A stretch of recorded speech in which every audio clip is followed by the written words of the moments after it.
And it's Joe and Marie. I saw you logged in earlier.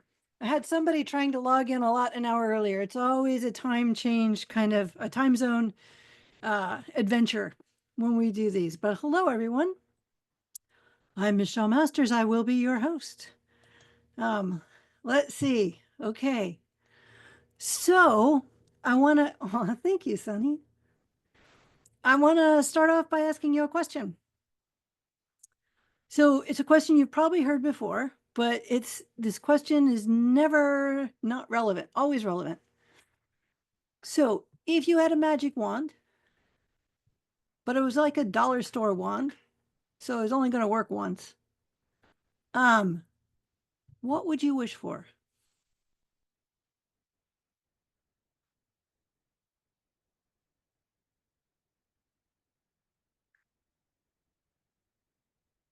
And it's really kind of a bogus question because we do have a magic wand and it's good for an infinite a number of wishes.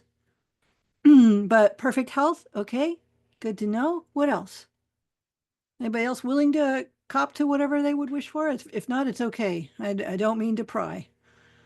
Inner peace, okay, thank you. Continual feelings of peace and joy, excellent, thank you. 2.5 million, reaching your business target, cool, okay. So the question that comes up is, if this is something you would like, how come you don't already have it? Yeah. And I'm not expecting you to answer, but isn't it interesting that there can be these things that are so important to us that we want that would make our lives so much better, and yet we don't have them? What a shame. This is the whole reason I have a job, actually. At someday, I look forward to the day when this work is no longer relevant because we've got a bunch of this stuff sorted out and it is as easy to create as it is to dream because it's kind of how it should be.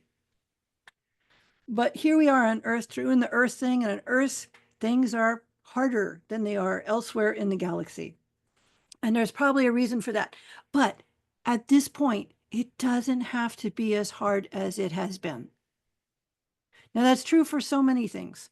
Um, I don't know about, yeah, I lived for a while in Maine without for a year without electricity or running water. Beautiful property. But I have always, well, I loved coffee. And so that I could have fresh ground coffee, even though we had no electricity, I got this brilliant idea. I would buy an antique coffee grinder. You know, you've all seen them, yeah? Thought this will be great. I'll have fresh ground beans. It'll all be good. So I got some fresh beans. I had my little thing. I put them in a little drawer. It's got a little drawer. And I opened the drawer and the beans were intact. They looked, if anything, a tiny bit scratched. I'm like, okay. Went back, good 3 minutes. Opened the drawer. They had nicks in them at this point. I thought, this is going to take me a freaking hour. Now, if you want coffee, you just, and it's done. Yeah. There are so many things that used to be hard that don't have to be hard anymore. Running water. I'm guessing most of you are not hauling your own water. I've done that too, but I'm guessing you're not hauling your own water, right? You turn on a tab, it comes up. Most of you are probably not out chopping wood and kindling when it's cold. So there's a lot of things that used to be hard that don't have to be hard anymore. And this is one of them. This creating what you want can be so much simpler. One of the things about this time is this is a magical time on planet Earth, but it is a very uncertain time, shall we say. There is a whole lot that's up and moving around in ways that makes us all a little squirrely. Do I speak the truth? It is not as predictable as we would generally like it to be, which is part of what's magical about it and part of what is terrifying about it for some folks. There is a way in which we often equate our safety and our well-being with what's going on outside, with whatever political party's in control, with whatever climate change is doing, with what other governments are doing. There are so many ways in which we outsource the authority for how well our life is going, how safe we are, how prosperous we are, how happy, how much peace and calm and joy we have, to what we would call outside events or outside factors. And the thing is,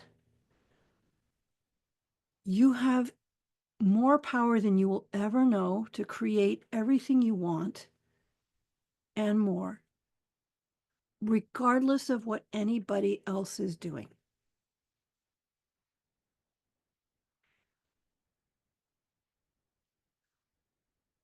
Regardless of what anybody else is doing, regardless of what it seems to be on the outside, you have so much choice and power over what comes to you, what you experience, how you experience it, and what it can mean for you. Even when things on the surface appear to be not what you want, there is a way that you can be thriving continually. But I will tell you, when you start to internalize this sovereignty, this actually that you are in charge, you get to choose what you experience, then what appears to be the outside world cannot help but change. I don't usually recommend people try to use these tools to change the outside world. And yet, when you use these to change your world, the outside world must change. It must. But you have to start where you have all the choice and power and control, which is in you. And that is enough. That is enough to have change on a massive scale. So now that I've kind of probably weirded you out with some very general cosmic talk, let's talk some more specifics. Any questions or concerns so far? I would understand if you had deep concerns at this point about what the heck I was talking about. But I just finished teaching this last weekend. I was teaching down in San Diego. I was doing a private retreat for public speakers. That much power makes you feel pressure, though. Yeah, but it's okay. You're not in charge of other people's well-being. And yet, the more you thrive, the more well-being is available for them. So if you think you have to control what other people are doing, well, that's a recipe for unpleasantness all the way around. Good news is you don't. You just have to be willing to, first off, know what you want. That's actually harder than it sounds. To get clear on what you actually want, what really matters to you, not all the things you think you have to do to get there, but what really matters to you. So getting clear on that, what will having that do for you, etc. Separating out what you want from the process you think you have to go through to get it, because quite often what you want is so much closer than we realize. Often we've come up with a 10-year plan for what we think we need to do to have what we want, when it can be so much closer than that. So at this workshop I was just doing for speakers, these people didn't know me from Adam. They were there because the organizer of the retreat told them to come. So some of them, because they were paying a fair chunk of change to be there, some of them thought we're not willing to take it sheerly on trust, and they decided to look me up. And one of them, so the night before the event, we had a meet and greet, and she stood up and she said, "So I got your book," she said, "and I read it," and she said, "and it felt true, like I really felt true, but I was clear, but this won't work for me." And she said, "But being a good student, I read the whole book and I made sure I did the exercises." She said, "Well, I did most of the exercises, but I did the exercises so that when I came, I could say, 'Michelle, I did the exercises and they didn't work for me.'" She, this was in November. So when she got to the retreat, she was talking to the organizer of the retreat just before this. And she said, "As I was talking to Tasha, I realized that all the goals I had set for 2025 for the whole year, she said, they all happened in December. So she read the book in November. She said it was a watershed month for me. Every single one of the things I wanted happened in December. So we often have this long plan on what we think we need to do, how long it's going to take, when actually, when we change the stuff that has been generating whatever we have now, because whatever you have now is not an accident. And whatever you have now is not because you are broken. It's not because you're lazy. It's not because you're stupid, unmotivated, or a waste of space. It's not because you're not enough. It's because of patterning. The worst thing we can say about anybody is they have patterning in the way that keeps them from having what they want.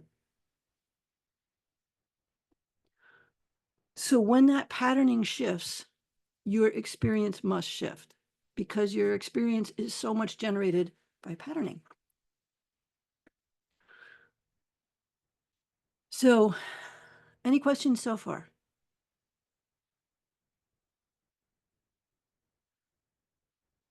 So we don't have to believe things will change. It helps, but no, it is not required because Natalie was quite convinced that things were not going to change. And they changed. And she was gracious enough to share that. So one of the things I tell people when they do the work is you don't have to believe anything that I say. But if you do these exercises, there's a very good chance things will change. Oh, the name of my book, the one Natalie read, is Money Magic. Oh, I had a copy out here. I'm actually talking to a publisher right now about them publishing an updated version of it. And here's how I love how the universe works. So I happened to mention that at this workshop that I was talking to this publisher about publishing an updated version.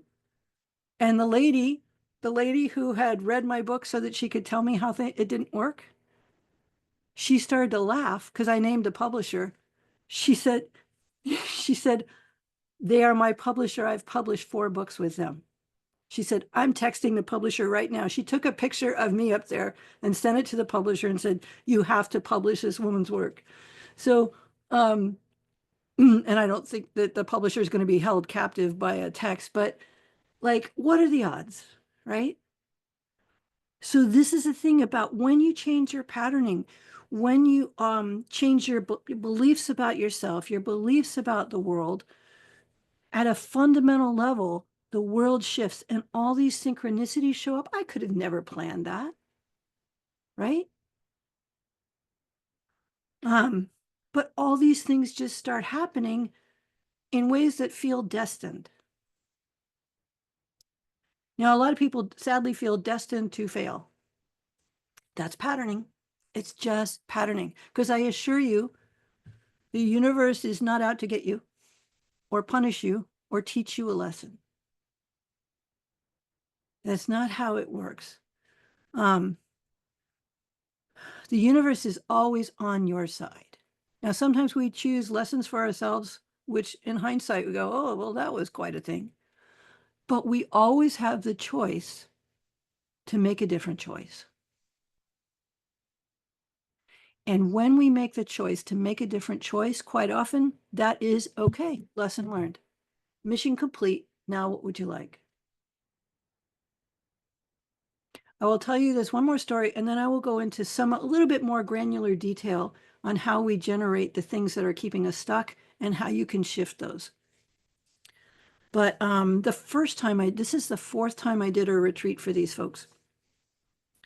And I feel very honored because the guy who keeps bringing me back, his job is he does promotional reels for speakers.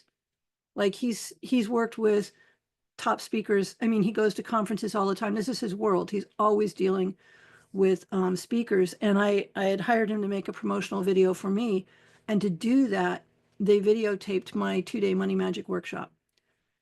And he was so completely blown away by first the workshop and then all the things that, because he was sitting there, he didn't have anything to do while they were filming the workshop because the other guys were doing the camera. So he just did the exercises and the things that happened for him afterwards as a result they're still happening.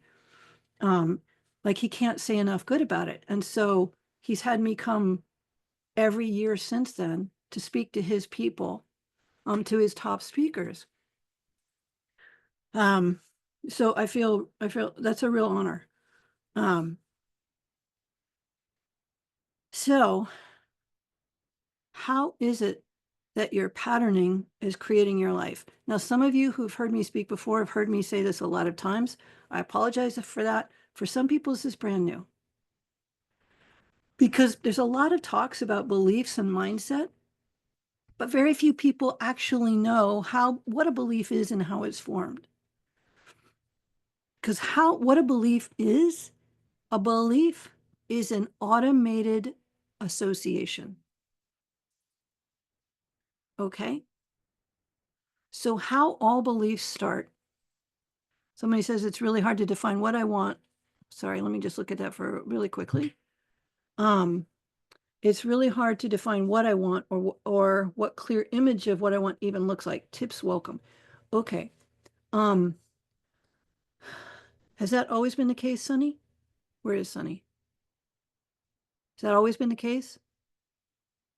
Or is it just true recently, or is it just true in certain areas? Which one are you saying yes to? Recently? It's just true recently? It's true for work. It's true for work. Okay. Okay, thank you. So what this lets me know, um, is this work you actually like? Right now, I could do better. Like Okay. if there's work I want to do, now I'm doing work I have to do. Okay. So what this pretty much lets me know right off is there are beliefs that you have that say to make money, there are things you have to do rather than getting to do what you want to do. And this is a really common belief. Oh, you can't make money doing that. Oh, yeah, it's nice and good, but how's that going to put food on the table? This is a really common belief that in order to make money, there are things we have to do that we don't want to do. So not true. How many people do you know who are doing what they feel like they have to, who are not making a ton of money? Anybody? People working really hard, sacrificing their health, their relationships, not making that much money. And I guarantee you, because I know them, there are people making a ton of money doing stuff they love, not working that hard. In fact, when they're really doing stuff they want to do, it doesn't even. It's like, oh, look, I get to go do this. So, how beliefs start is they start as pure association, and it starts in the womb because most of the things you believe about yourself and the world are in place by age 3 and pretty much all of it by 6. Your view of the world, what the world is like, how the world works, what you're like, what you deserve, what is okay for you, what is not okay for you, what's okay in the world. These things are laid down super early. And it's not even a thing where there's a part of us that is asking, so what am I worth? What's happening is we come into a body and we start having experiences. And for a while, because this starts in the womb. And in the womb, there is no cognitive thought going on. There's not thought, there's experience. There's pure visceral experience. So if there you are floating around in the womb, you got like, you're still growing cells. There's no conscious thought, but there is experience. And so if your mother or father, one or both, are stressed, the little cellular being and I don't say that, I'm not trying to discount that this is a person, but there's not thought, there's not self-aware thought, there's just experience. That little being will experience whatever the stress is, and they do not have any kind of ability to go, oh, You know what? My mother and father seem to be experiencing levels of stress and limitation in their ability to express in the world and to create from the divine space that they are the life that they want. How sad. I hope that works out for them. No, what they do is they experience the, and it becomes because they're not doing it, all they can do in there is divide, still divide cells, right? So they're existing. It's like this simultaneous ergo related. I forget what the Latin phrase is, but because these things are happening at the same time, the little being that is in the womb associates them because this is what human beings do. They make associations. Now, if to give you an example of how this is still true for you, if any of you ever had a restaurant that you liked, and then one time you go and you get food poisoning, when you think of that, you could have had 50 good meals there. But after that one time, when you think of that restaurant, what happens?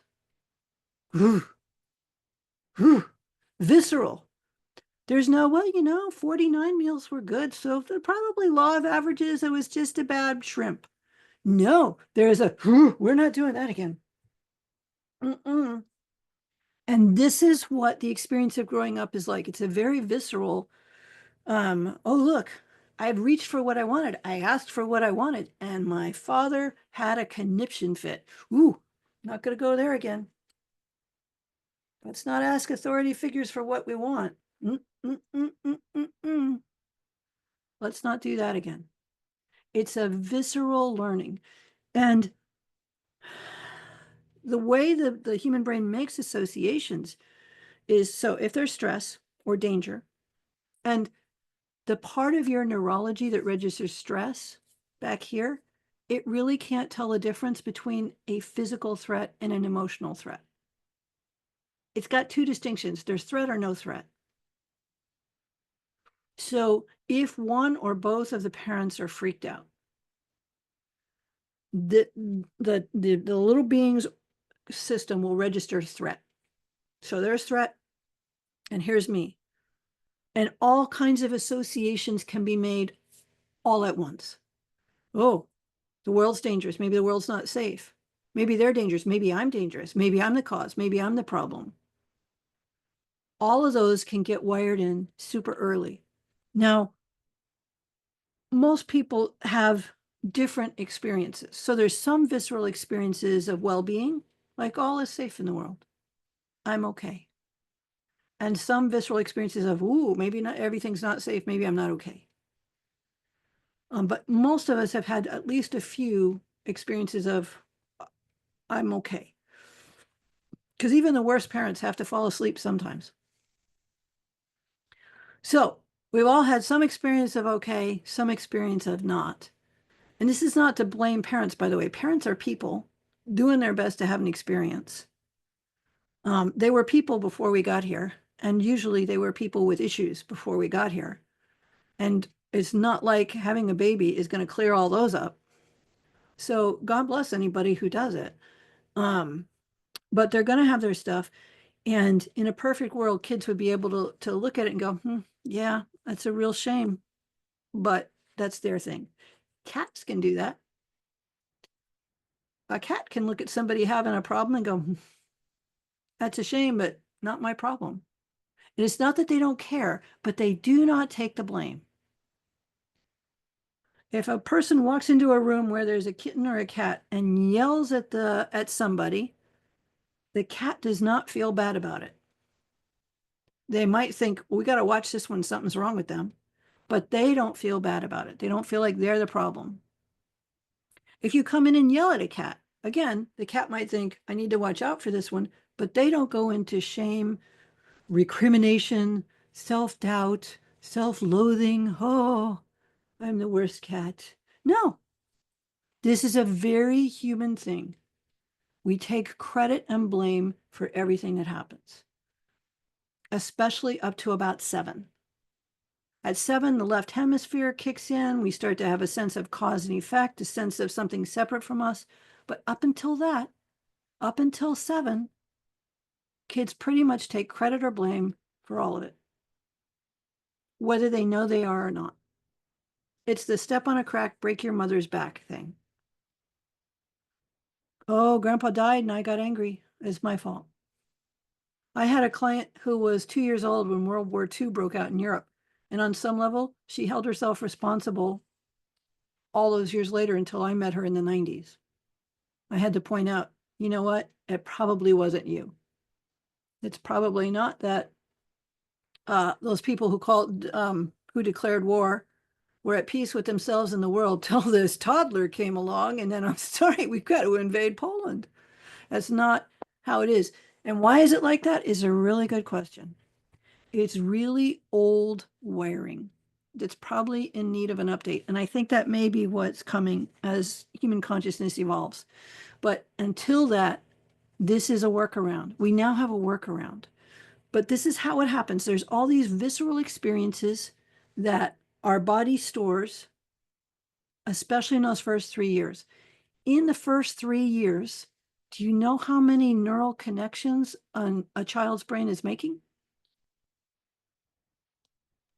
700 to 1,000 per second.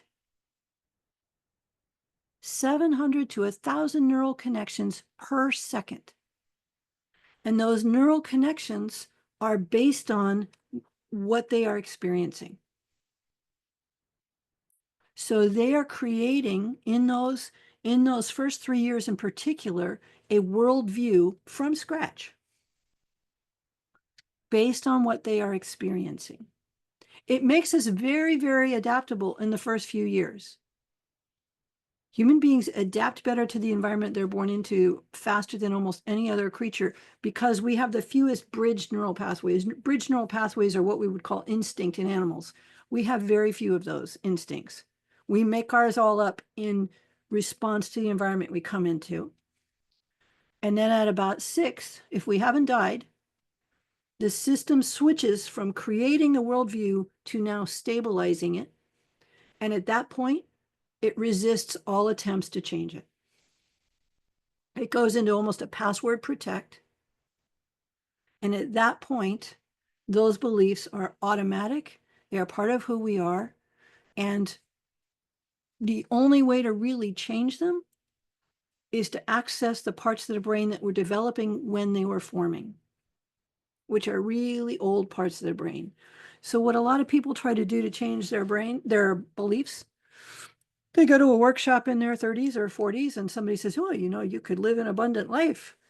Let's try writing down the beliefs that you have. Okay, now crumple them up and throw that piece of paper away as though that will do anything. That's like writing, if your brakes are out in your car, that's like writing on a piece of paper, the brakes are out of my car. Okay, now I'm gonna crumple it up, I'm gonna throw it away. I think my brakes are fine. Oh no. I encourage you, do not try that with your brakes. If your brakes are out, somebody's got to go in there and fix them. If you have a belief, and this is one of the most heartbreaking ones and one of the most common ones, that you are not enough, that you're not good enough, smart enough, lovable enough, that you're fatally flawed, don't deserve a good life, or should have to work and struggle to deserve it. If you have one of those beliefs in there, writing it down on a piece of paper and throwing it away will not change what is stored in your brain. But if we can access the parts of your brain that are holding that patterning, they're basically holding that software, then we can actually start to revise it. You just have to do it where the stuff is stored. And those old beliefs are not held up here in your conscious adult awareness.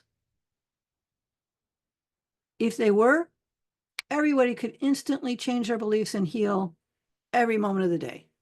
There would be no personal development workshops. You would just, oh, look, I'm doing that. I would like to do this instead. Done. Okay, good. Let's move on. No, you can't consciously change an unconscious belief. You can try to make a new belief to offset, but this is a lot more work. This is like having to arm wrestle yourself. When you arm wrestle yourself, who wins? It's never you. Well, you win and you lose simultaneously, right? And you get really tired in the process. And that's what a lot of people's experience of trying to create what they want is. They're arm wrestling themselves. They're both winning and losing, and they're getting really tired in the process because they're trying to do it from a conscious place. I mean, if you think of as a metaphor, a building, let's say you're 40 years old. Think of a building that's 40 stories, 40 floors tall. The first 3 to 6 stories or floors are usually below ground, below conscious awareness. And that is the foundation of the building. Okay.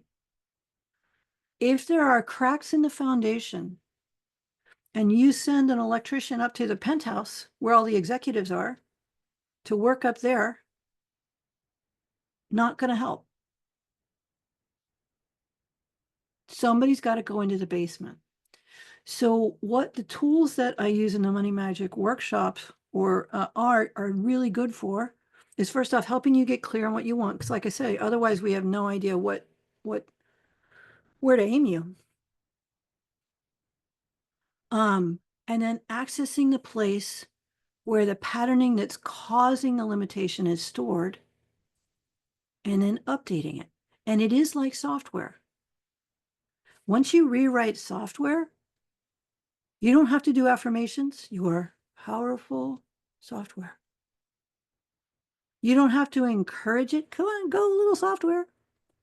You don't have to hold your software accountable. I thought we agreed you would run Excel when I push this button.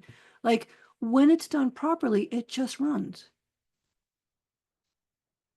And when beliefs are updated properly, a new belief just runs.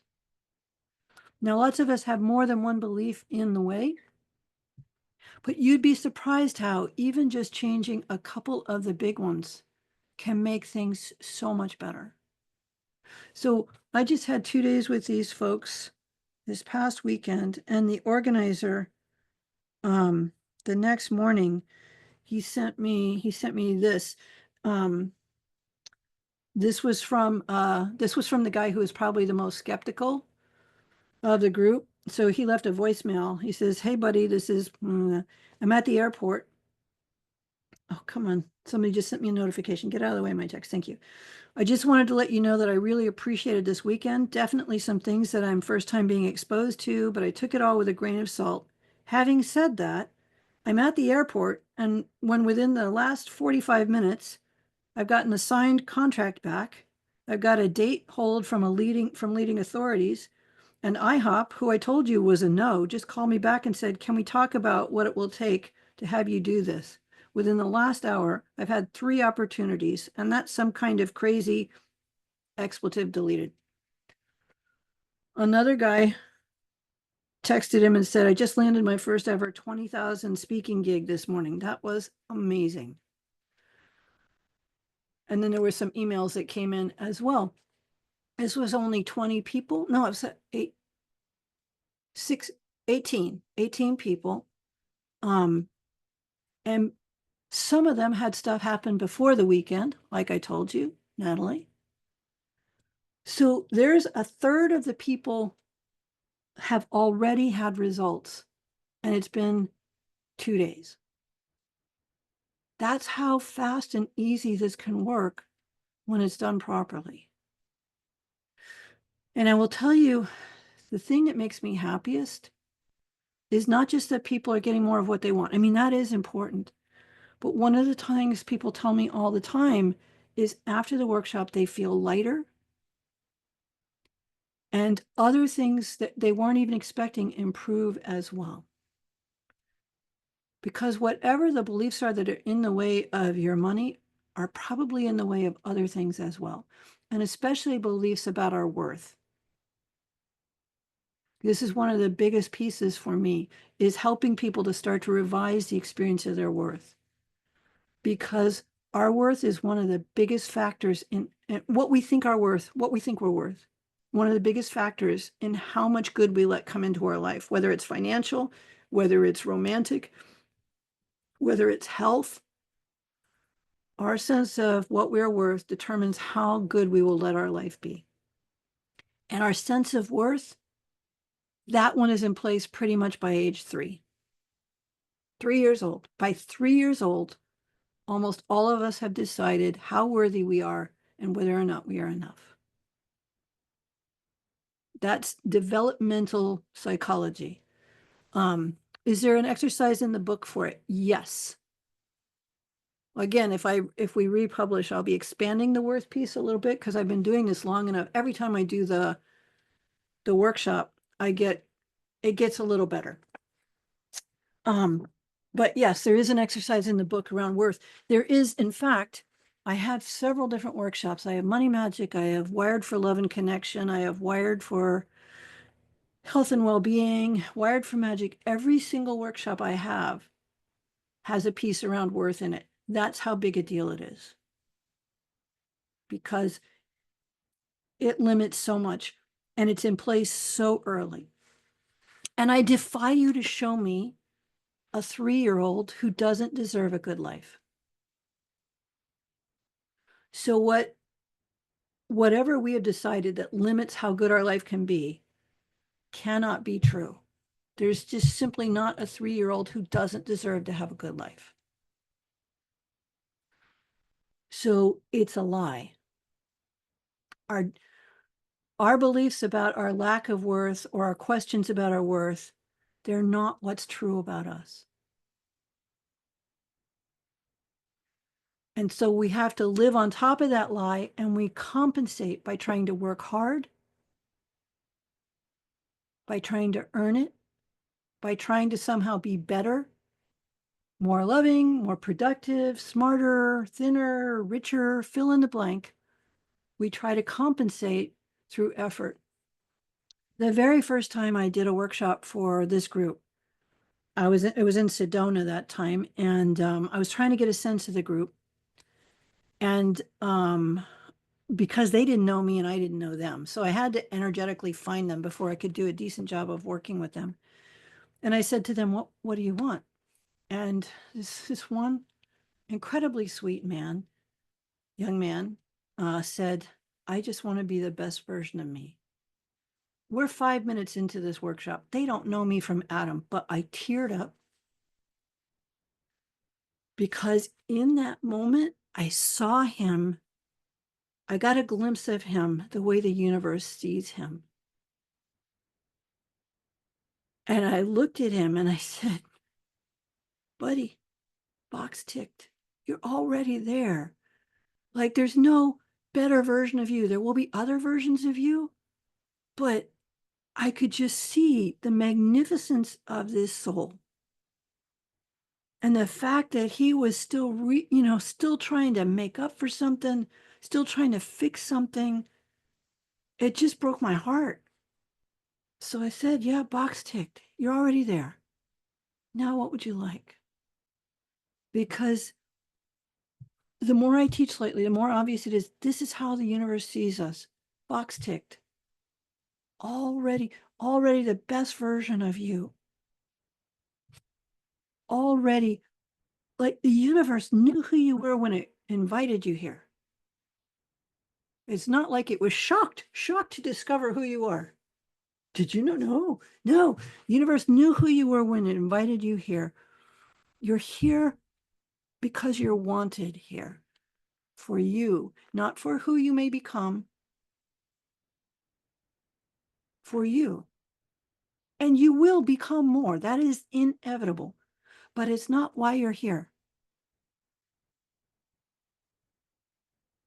When you invite your friends to a party, do you invite them and hope that the best version of them, the version you've never met, shows up? Or are you inviting the version you already know? You're inviting the version you already know. Not please attend when you are the best version of yourself.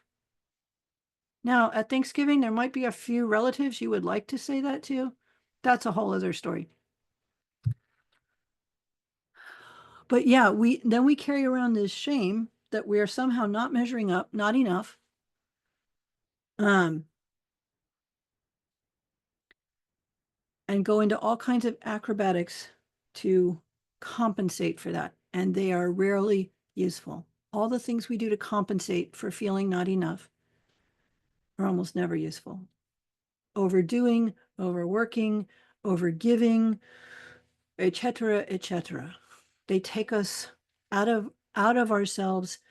They impact our health, our sense of well-being, and take most of our best gifts offline. What a shame. Pun intended. What a shame. Now, some people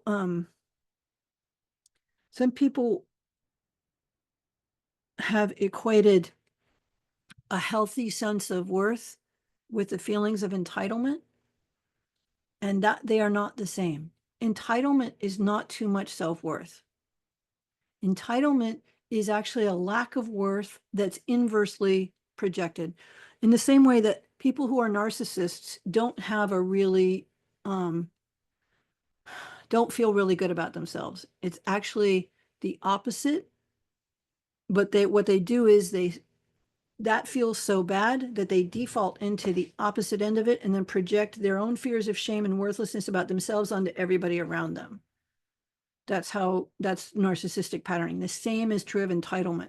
It takes all of our fears and doubts that we may not deserve this, whatever good we have, and it flips them inside out into, no, I deserve this, and other people have the issues. That's their thing. I am above them. It's a compensation for a lack of worth. Because when people really have a sense of their worth, it's like the experience of being in love. If you've ever been in love, not only do you feel good about you and the person you're in love with, but everything looks more beautiful. Everything is brighter. Everything is wonderful. Have you had that experience? If you haven't, I hope you do. Not everybody's had the experience of being in love, but that's the experience of a real sense of worth. It is just like a joy of existence and an appreciation of yourself, but everything and everyone. That's what a sense of true worth is like. And there's no downside to that. People who have that experience of joy and appreciation in their own life and in everything around them, they don't hoard or overconsume.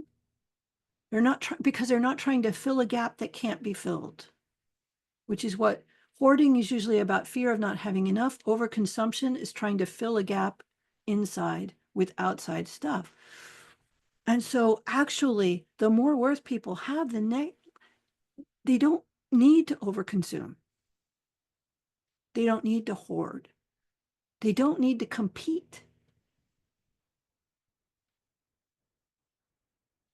It it changes so much about your health, your relationships, your money, how you live.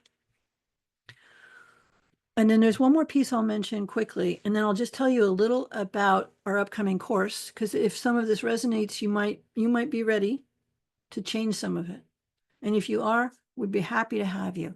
And if not, if this is enough for you to just mull over right now, that's fine too.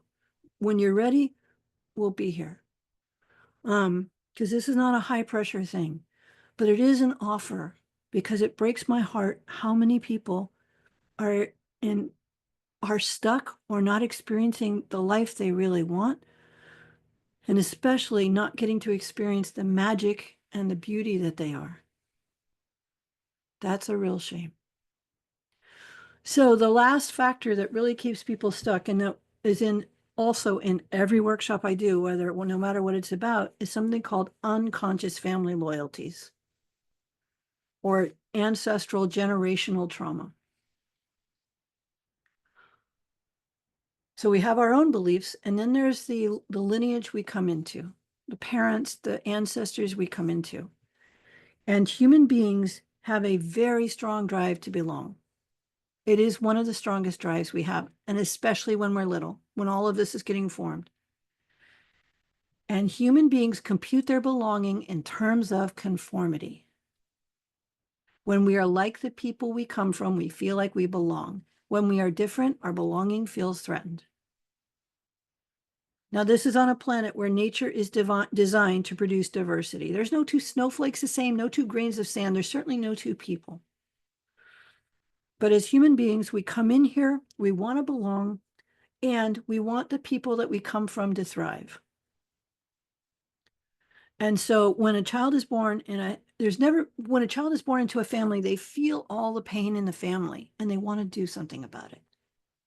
Never been a child born in the history of humanity who did not want to heal their families. Also, never been a child born in the history of humanity who has pulled it off. But they all try, and they try in predictable ways. And the first way they try to heal their family is through love. I will love them so much that it will all be okay.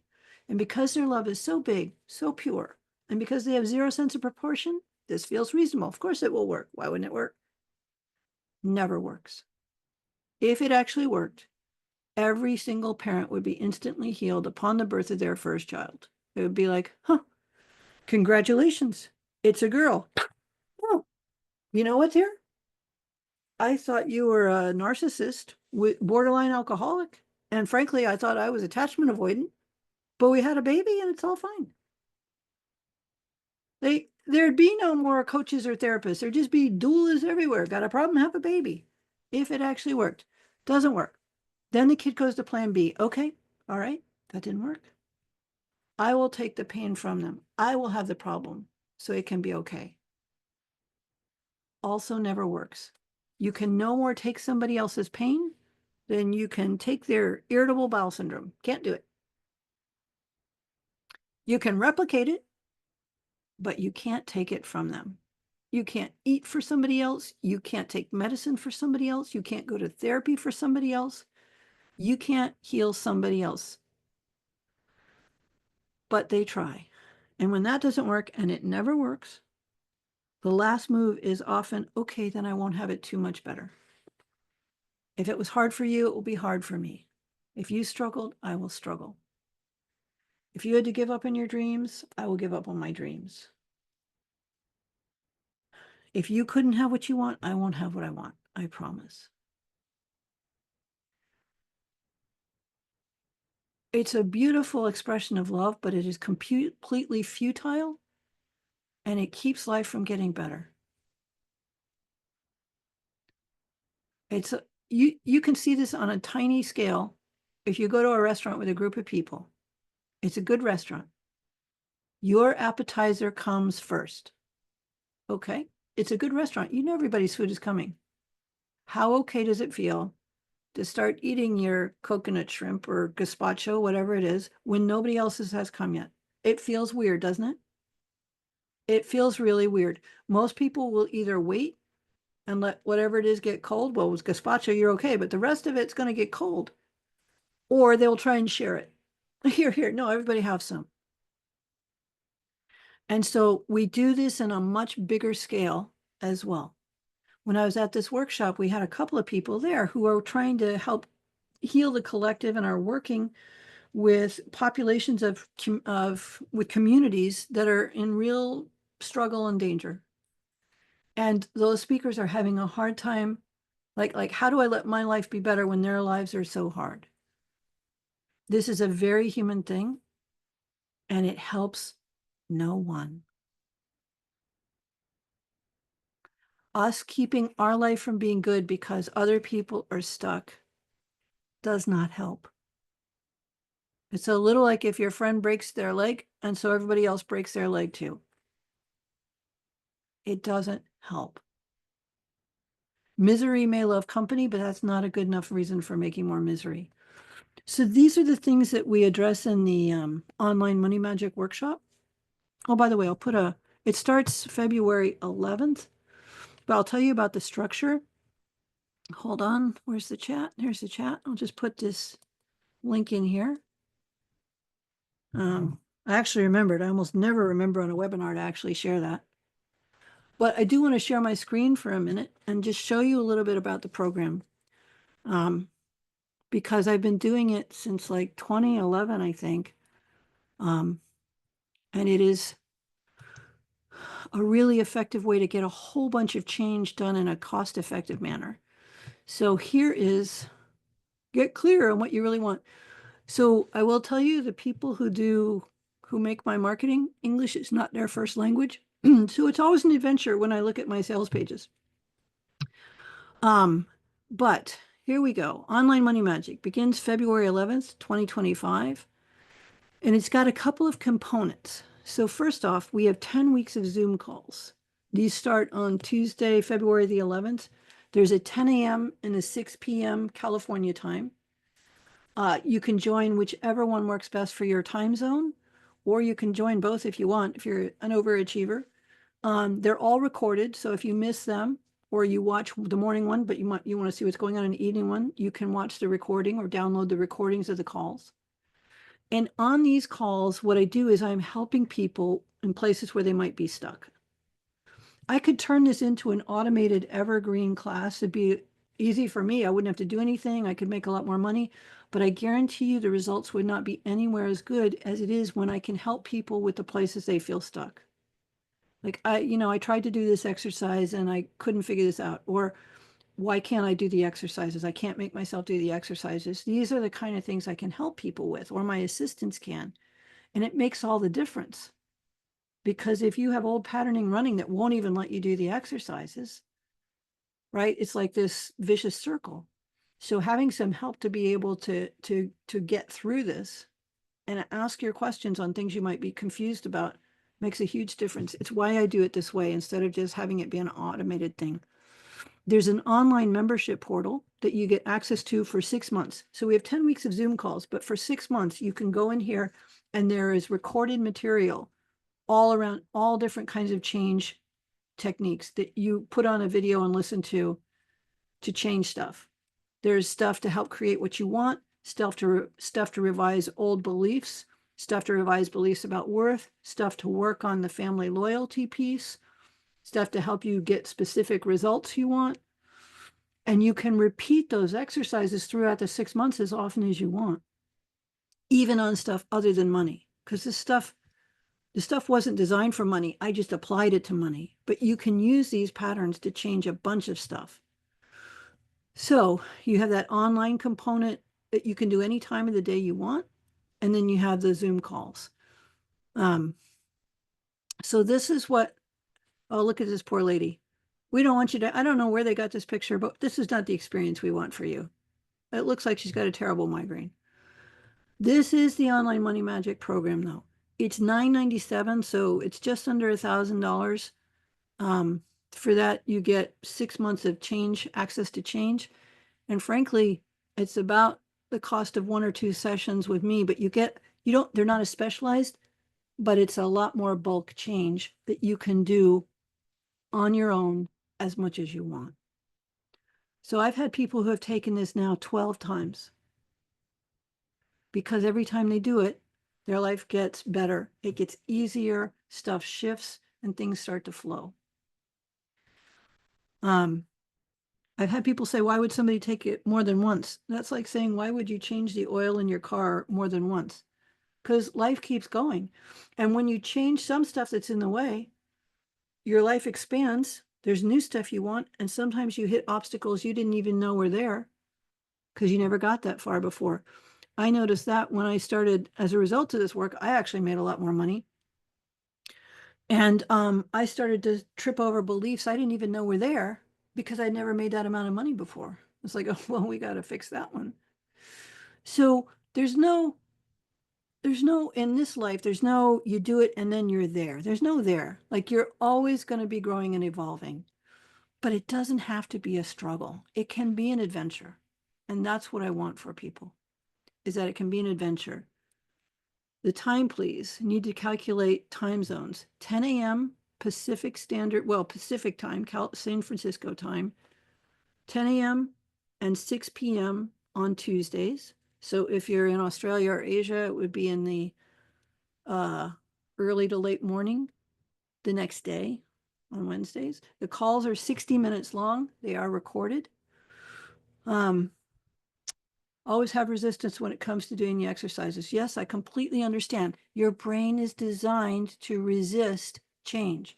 So we will always do our best. There are things we can do to help you over that.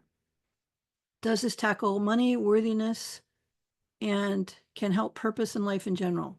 Yes, yes, and yes. Yes to all three. BF. Any other questions? I don't think I can afford Money Magic yet. Was thinking of maybe doing your 3 chairs process courses. Have you had any feedback for those yet? Um, well, so far the feedback has been positive. I've used these in courses, and the feedback in the courses has been phenomenal. So that's an option. And the other thing is the Money Magic book. The reason I wrote the book is so I know there's people who are never going to come to a workshop. And so that's why there's the book. It is accessible. If you get the Kindle version, it's $4.95, $4 a night. It's under $5. If you get the audiobook, which personally I think is the best, it's $10 on audiobooks.com. And you can get a lot of change by reusing those patterns. So that's an option. Why do I not know what I want? This feels like my biggest obstacle in life. How will the Money Magic workshop help me figure out what I want, and how long are the calls? The calls are an hour long. But Deborah, what we can do is there's a question I can ask you. I could make a pretty accurate guess on when that got rolling for you and why, but I don't have to.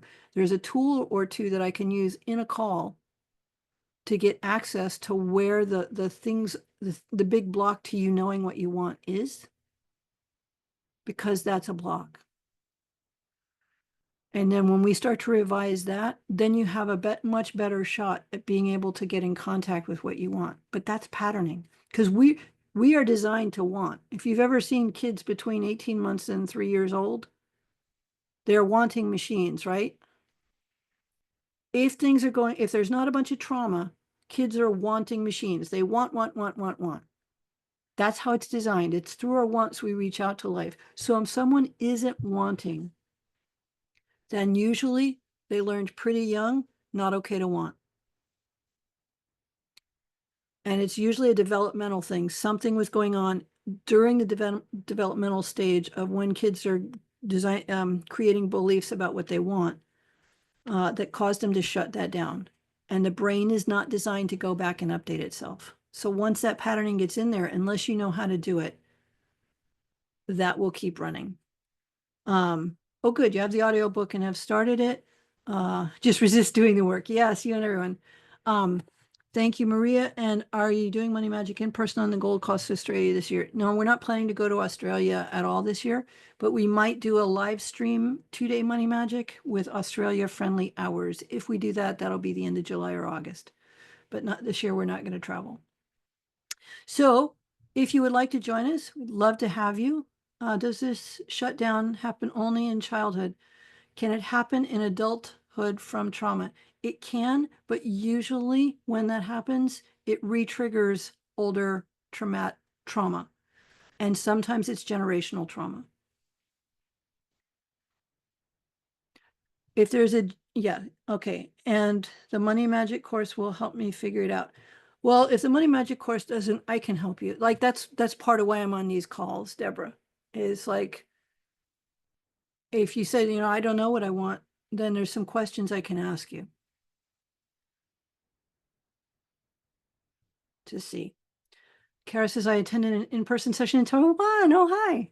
That was Taiwan. It helped me in so many ways over the years, going from not being able to pay my bills to a 4-person company. That's fantastic, Kara. Thank you. Yeah, Taiwan. It looks like I might be going back to Taiwan this year. This May, Taiwan and maybe Hong Kong. Agree. Doing the work can be exhausting. Integration may require a nap. Yes. Once shifts begin, everything goes easier. Yes. You're at my session in San Diego. That's right. That's where I know you guys from. Our business increased 50% in 1 year. Oh, I'm so glad to hear it, Joe. And Marie, sorry. I knew you. I just didn't know from where. Well, thank you for showing up. I don't want to keep everybody too long, but we'd love to have you at one of our workshops. It's a real joy, and seeing the ways that people's lives change, it never gets old. It just never gets old for me. So I'm happy to share this with you. Hi, Catherine from the Philippines. Hi, Amy. And please join us if you like. And if not, I wish you the most wonderful 2025. Ride the waves of it. It's not going to be a predictable year, but it can be an incredibly magical year. And that's what I wish for all of you. So thank you for tuning in. So much love. Hope to see you somewhere sometime. Bye for now. Bye. Bye, Catherine.